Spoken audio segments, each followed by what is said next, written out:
সেদিন গিয়েছিলাম ঘুরতে, আর ঘুরতে যাওয়ার পর যা হলো আসলে এমনটা হবে এটা ভাবতেই পারি নাই। তারপরেও যা হয়েছে ব্যাপারটা অনেক সুন্দর ছিল, কারণ ওয়েদারটা অনেক জোস, সব কিছু মিলিয়ে। হ্যালো এভরিওয়ান, আসসালামু আলাইকুম। কী অবস্থা সকলের, কেমন আছেন সবাই? তো আমরা সবাই জানি যে লাস্ট দুদিন আকাশের অবস্থা অনেক বেশি খারাপ ছিল, আর প্রচুর পরিমাণে ঝড় হয়েছে।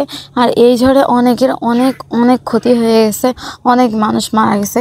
আমরা সকলের জন্য দোয়া করি, আর যাদের অনেক ক্ষতি হয়েছে আল্লাহ তাদের ক্ষতিপূরণ করার তৌফিক দিক। আমরা গিয়েছিলাম ঝড়ের আগের দিন, ঝড়ের আগের দিন গিয়েছিলাম বাইরে। তো বাইরে গিয়ে এত পরিমাণে মেঘ বৃষ্টি শুরু হয়ে গেছে, সেটা একদমই বলার মতো না। আমরা কিন্তু বাইরে গিয়ে বুঝতে পারি না যে এত পরিমাণে মেঘ হয়ে যাবে আকাশে। তো কিছু সময় ঘোরার পর এত পরিমাণে মেঘ হয়ে গেছিলো। আমরা মূলত গিয়েছিলাম টেক অফ রেস্টুরেন্টে। ওখানে যাওয়ার মূল উদ্দেশ্য ছিল যে অনেক দিন পিকচার তোলা হয় না, তো ন্যাচারাল পরিবেশে একটু পিকচার তোলার জন্যই আমরা গিয়েছিলাম টেক অফে। অল্প জায়গার মধ্যে টেক অফ রেস্টুরেন্টটা আমরা সবাই জানি অনেক বেশি সুন্দর, আর আমরা প্রায়ই এখানে গিয়ে থাকি। আর অনেক জায়গায় যাওয়া হয় যেগুলোর ভিডিও করা হয় না। তো আজকে ভাবলাম যে প্রাকৃতিক একটা পরিবেশে যাচ্ছি, যেহেতু আমার এটা ভালো লাগে সেহেতু সবার এটা ভালো লাগতে পারে। এখনও দেখেন আকাশটা অনেক ক্লিয়ার আছে, একটু পরে এত পরিমাণে মেঘ চলে আসবে, আসলে অবাক হয়ে যায় কিছু সময়ের মধ্যে কী থেকে কী হয়ে গেল। আমার মনে হয় আমার প্রাকৃতিক পরিবেশে ঘুরতে ভালো লাগে। হয়তো আমার মতো আরও অনেকে থাকতে পারে যাদের প্রাকৃতিক পরিবেশ অনেক বেশি পছন্দ, যারা এরকম প্লেসে গিয়ে পিকচার তুলতে অনেক বেশি ভালোবাসে। তো তাদের জন্য আজকের ভিডিওটা করা। এই জায়গাটা চেনে না এমন কোনো পাবলিক মনে হয় যশোরে নাই, এখানে কম বেশি সবাই গিয়ে থাকে, কারণ এখানকার পরিবেশটা আসলে অনেক বেশি সুন্দর। জায়গা কম হতে পারে কিন্তু পরিবেশটা আসলে অনেক সুন্দর। এখন পর্যন্ত আকাশটা অনেক বেশি সুন্দর আছে, পরিবেশটাও খুবই সুন্দর।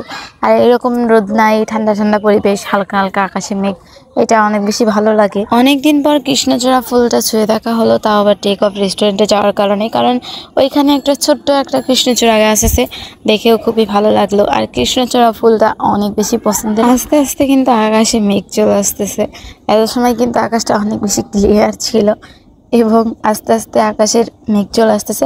আর এই দুইটা সাথীকে দেখে ভাইবেন না আবার ঝড়ে উড়াই নিয়ে ফেলছে, এরকম কিছুই না।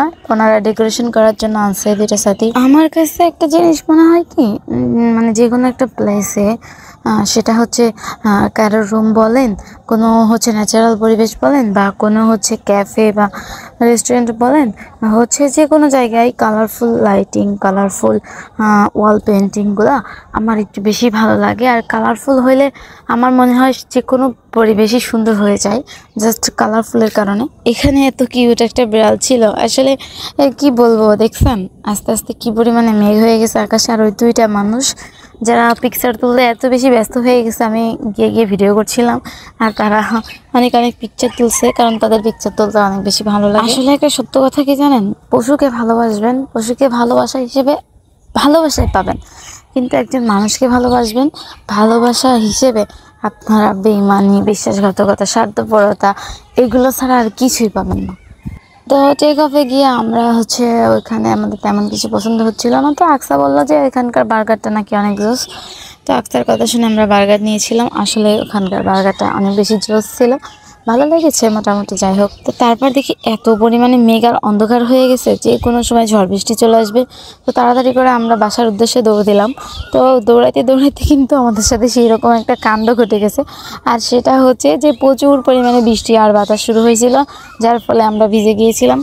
আসলে কি বলবো, ওয়েদারটা কিন্তু অনেক সুন্দর, দেখে মনেই হচ্ছে না বাসায় যাই, মনে হচ্ছে এখানে বসে থাকি, বাট এখানে বসে থাকলে আমাকে ঝড়ে উড়াই নিয়ে যাবে। ঘূর্ণিঝড় রেমাল বলে কথা। যাই হোক, অনেক ক্ষয়ক্ষতি হয়েছে। দোয়া থাকলো সবার জন্য, সবাই যেখানেই থাকবেন ভালো থাকবেন, সুস্থ থাকবেন, নিজের প্রতি খেয়াল রাখবেন, আমাদের জন্য দোয়া করবেন, আমরা যেন ভালো থাকি। আর আমাদের ভিডিও যারা দেখেন তাদেরকে অনেক অনেক ধন্যবাদ। সবাই লাইক, কমেন্ট, শেয়ার করবেন। আর কে কোথা থেকে ভিডিও দেখছেন অবশ্যই কমেন্টে বলবেন। আপনাদের এলাকার পরিস্থিতি কি এখন সেটাও কিন্তু কমেন্টে বলবেন। কোন এলাকায় কারেন্ট এসেছে আর কোন এলাকায় আসেনি সেটাও কিন্তু কমেন্টে বলবেন। আমি জানি অনেকের এলাকায় এখনও হয়তো বা আসেনি, অনেকের চার্জও নাই ফোনে। তো ভিডিওটা ছিল কিন্তু এ পর্যন্তই। সবাই ভালো থাকবেন, সুস্থ থাকবেন। আল্লাহ হাফেজ, বাই বাই, টাটা।